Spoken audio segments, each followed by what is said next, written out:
Ahojte, moje meno je Martin, vítajte na mojom kanáli. Dnes to bude o Dacia Duster LPG a o jej spotrebe. Pôjde o také krátke video. V roku 2020 sme si kúpili prvé auto.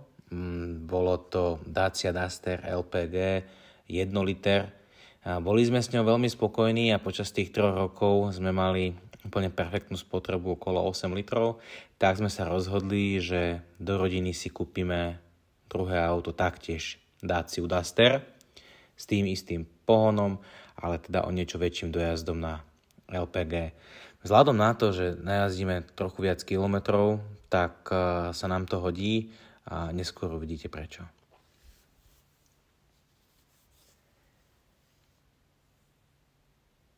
Tento model je rok 2020 a tento CV je rok 2023.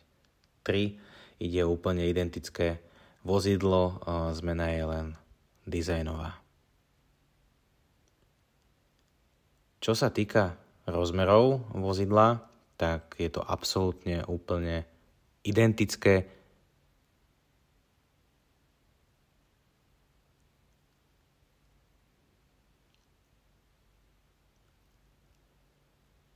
Tento model spraví na plnú nádrž LPG 450 km a novší už až 600 km. S Daciou sme boli spokojní, pretože spotreba je na úrovni 8 litrov, ako som spomínal, čo vychádza na Slovensku aktuálne okolo 5,6 eur na 100 km, pretože aktuálne je cena plynu na úrovni 70 centov. Bavíme sa a video natáčame v decembri 2023, tak takéto sú aktuálne ceny.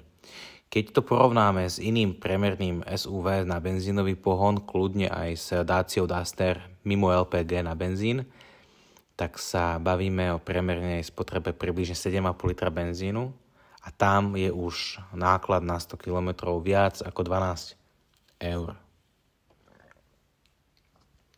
Ak to zaokrúhlime celkovo, tak úspora medzi jedným typom pohonu a benzínom je 7 eur na 100 km v prospech LPG, čo ak si takto poviete, že 7 eur nie je veľa, ale priemerný Slovák najazdí za celý rok asi 15 000 km, čo v tomto prípade 7 krát 15 a už sme na úrovni viac ako 1000 eur úspory každý jeden rok.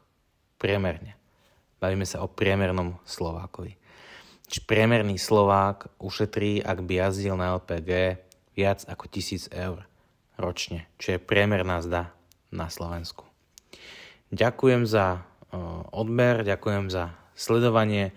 Toľko také krátke zhrnutie o tom, akú máme spotrebu na našich miláčikoch a vidíme sa pri ďalšom videu, možno aj pri elektromobile. Ešte raz ďakujem za odber.